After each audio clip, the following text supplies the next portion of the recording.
start करो आज्ञा सिमिति 7 12 जानिले सिमिति 12 मासर नाम जानिबा हला 12 मासर नाम जानिबा ओडिया रे जानिबा तापर ओडिया रो इंग्लिश भी जानिबा ठीक अछि फास्ट कोन आसीबो बैसाख बैसाख ज्येष्ठ आषाढ़ श्रावण भाद्रव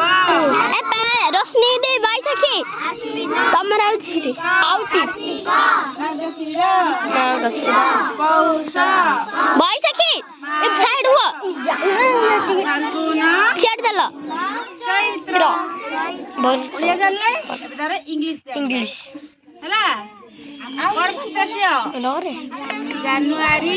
बैसाखी फेब्रुआरी बैसाखी कोस अछि मार्च अप्रैल मई जुलाई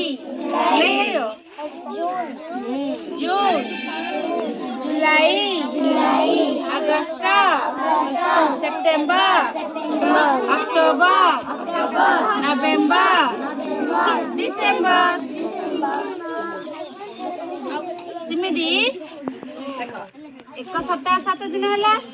एक मास केते दिन एक वर्ष 12 मास हला सिंधी एक मास 30 किंबा 31 दिन होई थाई आ बेले बेले हमर वर्ष पड़े जोड़ा हम फेब्रुआरी 28 तारिख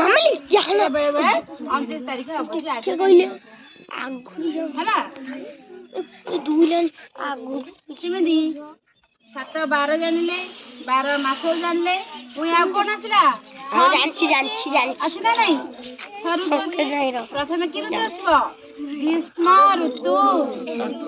तापरे ग्रीष्म परे बैसाखी पछु जालो तापरे शरत पाले पछु जा हेमंत ऋतु शीत ऋतु बसंत ऋतु ग्रीष्म ऋतु कोन अनुभव हुए हम खरा लागी गरम लागत नहीं खरा वाले ग्रीष्म दिन ले कोन खरा दिन नहीं हम कोन लागे गरम लागे आमे गरम दिन रे को पोसा पिंधवा उचित कहला कॉटन लुगा हला कॉटन कपड़ा पिंधवा दरकार तापर आसिला वर्षा अच्छा कहला वर्षा ऋतु आमे कोन व्यवहार करू ताली मार दन भाई छत्ता होजी ना नहीं छत्ता व्यवहार होजी आ गोटे कहला शीत ऋतु आमे कोन व्यवहार करू स्वेटर मफलर ग्लोव्स ना नहीं व्यवहार करू ना जे बंद कर